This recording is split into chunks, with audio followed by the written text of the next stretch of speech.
I'm just Antoine. Welcome to the Repositioning Podcast.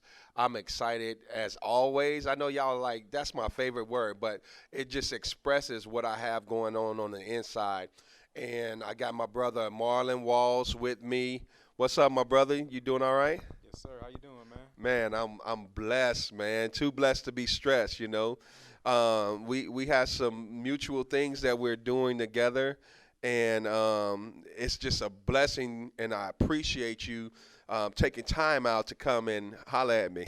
I know for sure, man. I think one thing I love about podcasting is that it has a very mutual value exchange. Like somebody's able to gain another podcast episode, able to continue to pour into their audience, but at the same time, the person that they're interviewing is able to gain more exposure. So that's a great way. That's why we say podcast is a cheat code because I got my own.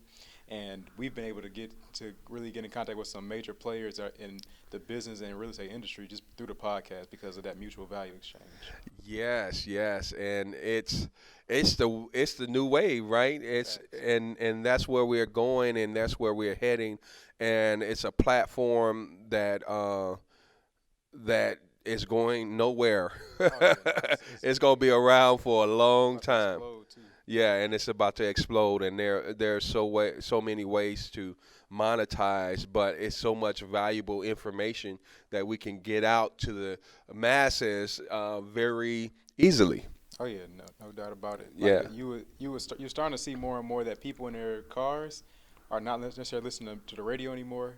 Now they may have either a talk show or a podcast on, and now that's what you start seeing more and more because times are changing now. People are recognizing that value information is everywhere, or they can be entertained on demand through whatever type of medium they want to, like through podcasts. You don't have to listen to an educational podcast. You can listen to a true crime podcast or something else. But podcasting in general, as a platform, is here to stay and it's only growing. Yes, yes, and there's big corporations pumping money into podcasting, so that's a very good sign that we're Yes, doing the right things, right? for sure. What's the name of your podcast? So my podcast is called Money Monopolizers. Okay, And so me and my podcast co-host, we started that podcast back in 2019. Then we have over 110 episodes now. where awesome. We've been just continuously educating like young minorities, especially on like the different things that they didn't know growing up, such as financial literacy, how to buy a house, how to start a business, how to invest in real estate. All the things that we were not taught in school and not taught in our households, those are things that we try to put on our platform so that we can educate people who look like us that were not necessarily privy to the information growing up. Wow, wow, that's awesome. That's very inspiring, brother. I didn't know nothing. I didn't know nothing about that, Yeah. but that's a blessing, man. Uh, Giving back. That's what it's all about, right? Yes, sir. Deploying your gifts and your talents and the things, your education, the things that you learn, and giving it back to the community and to the people that have been grossly underserved in our nation, Hmm. right? And so. One of the things that I've been talking about is, how many people are suffering because you don't want to exercise your gift. You don't want to open your Man. mouth. You don't want to share information. And so, it's a wonderful thing that you're on that platform and you're reaching out to the young folks. And so, would you tell our audience once again what's the name of that podcast? Yep. So that podcast is called Money Monopolizers, and to your point, that was one of my biggest revelations for this year, as far as opening your mouth and being able to pour into somebody, because that's the transformation that I went through this particular year, as far as me utilizing my voice in order to influence more people. So that's a whole story in itself. But the podcast, we've been doing it for, like I said, 2 years, and it's called Money Monopolizers. You can follow us on all social media platforms. Primarily, Instagram is our number one social media platform. Just search Money Monopolizers. That's MONEYMONOPOLIZERS. All right. Well, that's a blessing, man. So, um, let's talk about the morning meetup because that's That's good. that's been a place where we met, right? Yes, sir. We actually saw each other in person when they came to Houston. David Shands came to Houston, and so hasn't that been a blessing, man? Can you even put it in words? So now, if I'm ever talking to anybody, I tell them that the morning meetup has been a priceless experience for me, because I started back in December of last year. That was when I first joined, And throughout this entire year, I would say I've gone through more personal development and business development than I ever had in my life. That's Yes. because we continuously, like, for one, he's the most consistent that I've ever seen with that platform, because I remember even last Christmas, we were on a morning meetup. Yes. This New Year, we were on a morning meetup. Like, we don't miss any days on there.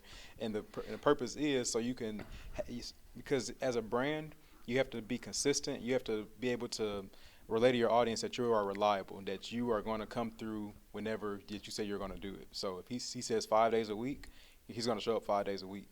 And even if he's not physically there, the call is still going to be going on. Right. And so that's one thing you can just see is consistency. But more than that, just the people that he brings on, his messages, the sermons that they continue to provide every day. Yes. Those are these are millionaires, and some of them are even billionaires that are coming on the platform, speaking to us for an hour, just giving us all the game that they have about how they built wealth. Yes. And people still don't see the value in it. It's crazy to me. Like, that is invaluable to me. It is. I mean, I've grown. I've probably been there for probably about 4 months, I would say, and I've grown tremendously, and it just pushes you. And then it's over like 500 people that meet every morning, Exactly. and most of them look like us, the majority, right? And all reading books. We're on our 14th book this year. I know we did 13 because 13? I leave the notes in the chat every day. Right, right, right. I know we're on number 13, Limitless by Jim Quick. That's been another great one. But not for a lot of people, they've never read more than a book in a year in their lifetime, and Right. now they've read 13 books in 1 year. So that's just another addition to the things that we're able to do in the morning meetup. So I'm a huge advocate for it. Wow, yes, it's life changing, and I've been inspired to do my own. But the thing is, I was telling Will, and we matter of fact, we got dropped. I think it was Drop Book Club, because our studio is Dropping the Buckets production studio, and I wanted to do a book club, so I had already got the domain and everything for it. And so that was before running into the morning meetup. And it's Really? Hey man, this is awesome. This is great. Somebody's already doing it. Somebody's already engaging. Somebody's already involved. And it was just life changing. It has been life changing. And so, you're doing something with Turo, right? What's going on? What you got going on? Yeah, so my business that I actually run myself, because just like within the morning meetup, everybody is an entrepreneur. Most people are aspiring entrepreneurs, or they're already in entrepreneurship and trying to pursue some type of endeavor. So for myself, I was already doing the rental car space before joining the morning meetup. But on top of that, I also had like 15 other things that I was trying to do, and that can be a whole story in itself. But this year, it's from the morning meetup especially, I decided that I was going to focus in on rental cars only, because like that was a business that me and my dad had started up together back in August of last year, August of 2020, and we had one car. We listed on a platform called Hire Car, though. We weren't even on Turo for all of 2020. So that car was a 2016 Nissan Sentra. We got it booked out. I don't know. I can't even tell you how many days it would be booked out per month, but it did pretty well though for a first car, first experience. We definitely enjoyed it. And we saw the potential that the rental car space had, and then we also see like how the industry is shifting. So like you would see, let's say the hotel industry versus Airbnb. You see how Airbnb has made its name, and now it competes competitively with the hotel space. Right. Turo is a very similar platform to Airbnb in that it competes with the companies like Enterprise, Hertz, etc. Right. So now you have a peer-to-peer platform where people can go there for more of an experience as opposed to just getting a transactional car. So that's really the biggest sales piece that Turo has over the general car rental industry. And so that's where we as hosts are able to really make our stamp on the world, on the country primarily, when it comes to like the car rental space, and that's why it's been so profitable. Okay, awesome. So tell us a little bit about that experience. What kind of experience, and what's the name of your company, and what kind of experience can the audience expect from renting from you? For sure. So I guess we haven't established a true name because we just usually go underneath the Turo brand. So like on Turo, you can search for a car in Houston, and then you may come across one of our vehicles. Or Okay. but I guess the name of our company in particular, like me and my dad, is called MDWJNS LLC. So we Okay. haven't like put like a staple name, but that's usually where we go under, and we just Okay. utilize our brand name and just I have a logo like that just says Marlon Walls. That's the overarching brand. That's going to encompass a lot of different companies over time. But right now we're definitely within the rental car space. Okay. Okay. And what kind of experience can we expect? Oh yeah, so we pride ourselves in the 5-star experience. So All right. that's our actual staple for our company is that we pride ourselves in delivering a 5-star experience to people through rental cars, not necessarily just renting out the commodity, which is the car. We actually rent out the experience as the product. Okay. And so with that, you're gonna make sure you're gonna get customer service that is very timely. So within 5 minutes of somebody sending us a question or a message, you're gonna get a response back. Also, the same, we have automated templates that go out during the trip. Like as soon as somebody books the car, have another message that goes out 15 minutes before they get the car, and then we have one that goes out midway through the trip. We have one that goes out 30 minutes before the trip ends, and one 15 minutes after the trip ends. And that's in addition to anything else that we may send throughout. Okay. And so that just allows them to, we have at least 5 touch points during any given trip, that in addition to whatever else whatever else other conversation that we have going back and forth. Okay. So you make sure that you're in tune and you letting them know that you're concerned about how their experience is and if you can make it better and things of that nature. So just hands on, very hands on. Yeah, so I would say it's hands off though, because like I said, those messages that we have are automated. We don't even send those out, but based on our first, because we've had over 150 trips on Turo now. Okay. And so through those trips, you start to see common questions come up again and again. So that first message that they see, as soon as they request, as soon as they're accepted for their trip, they're going to get an intro message that outlines most of the commonly asked questions that other people have before. So Okay. that would include the check-in instructions. That includes what happens if you go over mileage. What happens with tolls and tickets. What happens for all of those things like cleaning, refueling. All of those things are outlined in the introduction message. Okay. And then from there, now we just reiterate certain things like the message that goes out 15 minutes before the trip. That's going to outline just as a re-emphasizing the check-in process. So that way, when they're getting closer to picking up the car, they know exactly where the car is located at. They know how to get into it, and they know our check-in policy. So all of those things are given to them as just a reiteration because sometimes they may have overlooked it in the first message. Okay. Wow. Wow. Wow. Today we've acquired 13 in total, but we currently have 11. And we're Okay. still looking to do more partnerships now as opposed to just buying them ourselves because now we realize that we can continue to help more people out that are looking to get into the industry but they may not know how to run it and operate it the way that we do with our 5-star experience. They may not want to do all that. Right. So now instead what people can do now is partner with us and they can provide a car that meets Turo or higher cars criteria to us and we can rent it out for them. And so Wow. now they get to have the experience of having their car rented out, but they don't do any of the work. All they do is collect a passive check at the end of every month. Wow, that's great. That's a great business model, and um, it's looking like that you are. And you say you run it with your dad, Yep. and so it's a family business. Essentially, yeah, because when I first told my dad that I was going to get into the rental car business, I told him that I was about to go buy a car that day. And it's like a day in August. I think it's like August 12th maybe. And he had said, I'm going with you. And reason being is because we had gone through, so like the previous years before that, I was in grad school.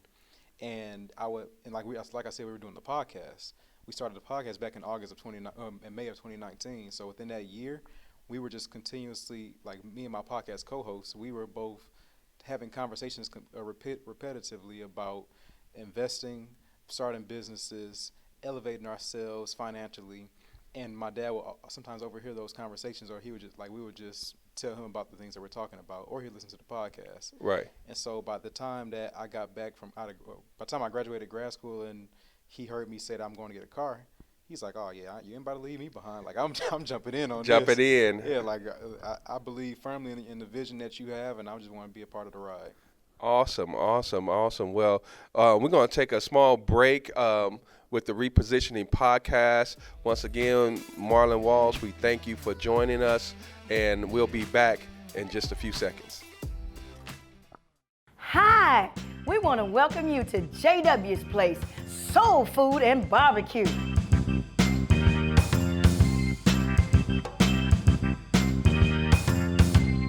Look, some of the best barbecue in town. I make the sauce myself, y'all. It's from scratch. You ain't gonna get it from nowhere else. Ribs, pulled pork. We got it down here. Fried chicken, whole smoked chicken. We got everything you want. Listen, we even got a drive-through. So you ain't even got to get out your car. We'll come to you anywhere you are.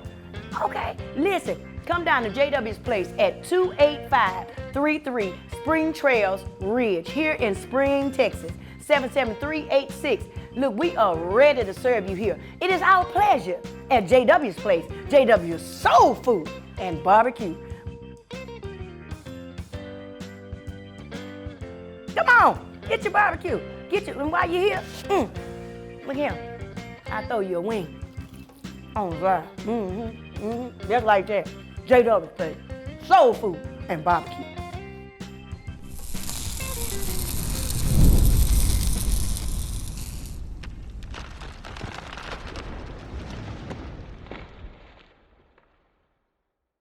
Welcome back. I'm just Antoine to the Repositioning podcast, and I got my brother Marlon Walls here. Man, we're excited to have you once again.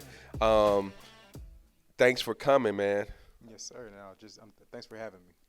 Yeah. So tell us a little bit why you got started in the entrepreneur space, and what gives you the motivation from day to day.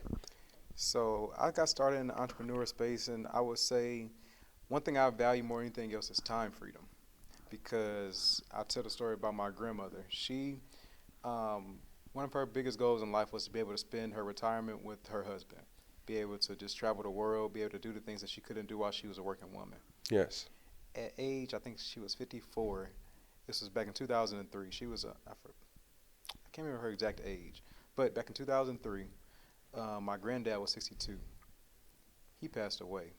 She was in her 50s still. She was still at working age. She still had like another 10 years to go before she was able to retire. That means that for the next 10 years, she didn't have her husband with her. After she retired, she didn't have her husband with her.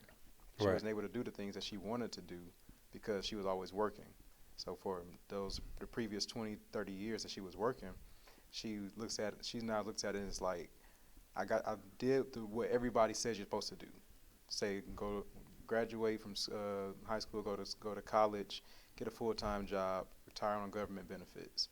Problem is that if you follow that model, you may not even get to enjoy the life afterwards, after you've done all the work that people say you're supposed to do. So my goal now is to achieve the time freedom to be able to spend time with my family, to be able to do the things that I desire out of my life, or desire in my lifetime, while I'm still young enough to enjoy it, with the people that are around me that are also young enough to enjoy it as well. Awesome. That and we see a lot of families and a lot of people that go after that dream, and that dream never come to fruition because it's just it's a bad model. Yep. And they say by 2033, I think it is, that there will no longer be Social Security. We know it's fading out, and so we cannot. Maybe it's 2053, but we cannot depend on that model anymore, and it's not doing enough now. Right. It's not really sustaining those that are in retirement. So, yeah, man, that's a great inspiration. So, what are some of the goals that you have now? So goals for me right now, I would just say beyond like rental cars, for instance. One of my long-term goals is to be able to impact and inspire more people to achieve more for themselves and believe that they can achieve more. Reason for that is because I never forget this. My podcast co-host had told me he was with one of his I forgot who it was, and one of his friends though, and they had mentioned how both me and him are crazy, like we're anomalies in the world, primarily because we go after our goals. Yes. And when he told me that, I was like, that just sounds so bizarre for somebody to say something like that. Like, y'all actually pursue y'all dreams. That's actually what he said. And that just tells me that most people do not pursue what they like their wildest dreams. Most people will accept what life has given to them, but not necessarily. They will accept what was given to them, want more for themselves, and purposely not pursue it because they don't think that they can achieve it. And so my biggest goal now in life, to also what we teach on the podcast, is to show you different avenues of how to obtain wealth for yourself, how to actually achieve the goals that you have in life, and how to be able to live a life fulfilled as opposed to a life um, full of regret and wishing about what could have been. Wow, wow. Yes, that's so powerful because we um to inspire others, a lot of people just don't think that they can. And but what you're doing is saying, hey, I'm a reality that this can be done, by a person of color that's young. You're a young brother, and you're doing it. You're crushing it, and so I'm proud of you. I'm giving you your kudos. You're a beast in the morning meetup with your note taking and everything like that, man. And just dropping gems all the time. And so I'm inspired by you. I want you to keep up the good work, man, and keep going with your podcast. You're doing it right now. Yeah. You're doing it, and I see you got on the "Do It Ugly" shirt. Tell us a little bit about that. I love this shirt. I love the message that it has along with it, because just adding on to like the philosophy of how people think and how they don't want to pursue their goals. Some people actually want to pursue them, and they will have a lot of mental blocks. They will go through analysis paralysis. They will want perfection before they ever get started, and that usually plagues most people, and that prevents them from ever getting started.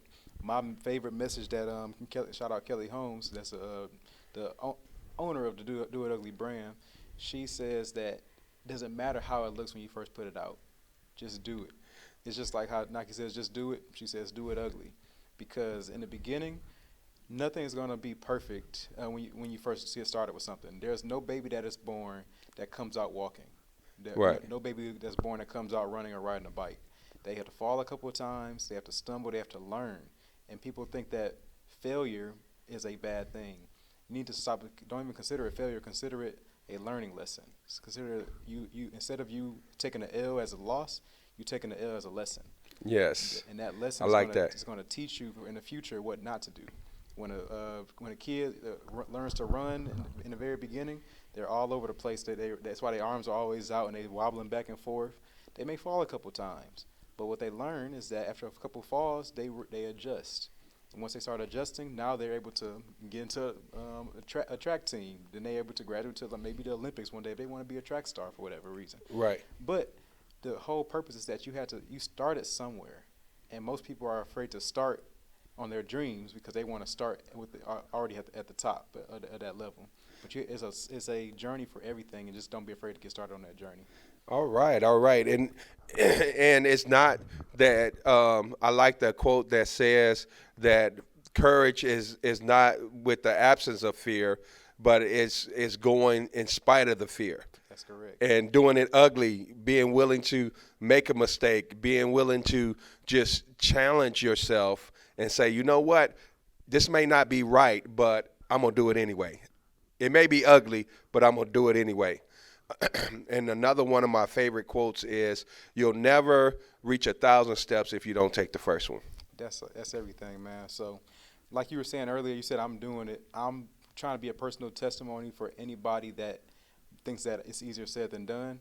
Because if you look at go to my Instagram page, for instance, I tell everybody, if you want to see like a true transformation, scroll back to March 1st, 2021. So this is the first time I went to the Content Creation Bootcamp, which is on February 28th, 2021. I went to the Content Creation Bootcamp hosted by David Shantz too, and that was the day that I had like a whole epiphany moment where I realized that I wasn't utilizing my voice, especially like on my personal page, to share the knowledge that I had with the world, to be able to express how you can achieve anything that you want to in life. So I was for whatever reasons, I would just say for like my personal preconceived notions and fears, I wasn't sharing that message. So if you look at any day before March 1st, 2021, you will see that I never had a video of myself talking. But any time after that, you see an entirely new person. So it takes just a belief in yourself. It takes confidence. It takes knowing that you have something of value to offer the world and being unapologetic about pursuing it. Awesome, awesome. And so what you did was invested in yourself, Hmm. and you were able to come out a better self. Way better. Priceless. So I'm huge on that too. Invest in yourself. Invest in getting into rooms with people who see on a higher level than you. Most people are surrounded by people who are at their level or lower, and so that means that they're like the top dog in their circle. If you're the top dog in your circle, you need a new circle You need a new circle. because you can't elevate if everybody around you is lower than at a lower level than where you want to be at. Exactly. One of my pastors used to say the water can't rise above its source. You know, Exactly. so you need somebody to constantly pour into you and encourage you to go to that next level. And so yeah, man, that's good. That's good. You know, as we go forward as entrepreneurs, what are some of the things that you want to inspire to do in just the Toro world, or with the rental car experiences that you're doing? What's your next step there? Within the rental car specifically, me and my dad are trying to expand our fleet to 20 cars within this year. We know that we can continue to expand the fleet. We might even expand to 50 next year. But our goal is to be able to continue to deliver that five-star experience and build a business that people can rely on especially when they come into Houston, or we may even look towards different markets at some point and start just taking that same experience that we provide out here in Houston, and then provide those in other areas as well, just so that we can continue to revolutionize the way that the world is going when it comes to the rental car industry and then that peer-to-peer transaction, as opposed to just the general larger companies like the car what's called Enterprise and Hertz. Right. Okay. Okay. Well, that's fabulous, and I like your model that you're gonna bring other people in to kind of invest their cars in to what you're doing already, and so I will encourage you to double down on that, and just get that out. I know you're doing webinars and mastermind classes like that, and how's that coming along? Didn't even mention that. So that's another thing with us, is because we know that this industry in particular is a great way for people to get started in entrepreneurship. And so with that being said, we provide different resources such as our course and our master class that people can tap into. So if you go to rebusrentalcars.com/course, you'll be able to tap into our course, and if we have an upcoming master class, you'll also be able to tap into that as well. Just sign up to go there. And even if you want something that's a little bit more like quickly digestible, we have also an ebook. It's called 10 Ways to Automate Your Rental Car Business, and it also teaches you the base steps of getting started in the rental car industry. So if you go to Rebus, that's REBUS, rentalcars.com/ebook, you'll be able to tap in with that as well. Awesome, awesome, man. Well, you're doing it. You're doing it ugly. It's coming to be beautiful, and it's a blessing, man. And entrepreneurs, we don't get that all the time where people appreciate what we do. They talk about us because they don't understand us, right? Most of the time, but it's very courageous for you to step out and not only that, bring your dad along with you and others along with you and say, hey, man, what I've done, you can do it as well. You have the genius in you, and so keep up the good work, my brother. I appreciate you being on our podcast today, and I want to have you back for sure. I want to have you back. Marlon Walls, get in touch with my guy. He's doing it ugly. He's doing it. He's helping people in the industry. If you want to get in the game, you better get with Marlon Walls. Yep, last thing, you can hit me up on Instagram at Deuce Walls. That's my personal Instagram. That's DEUCEWALLS. Get in contact with him, y'all. This has been the Repositioning Podcast, and we are out. See you later.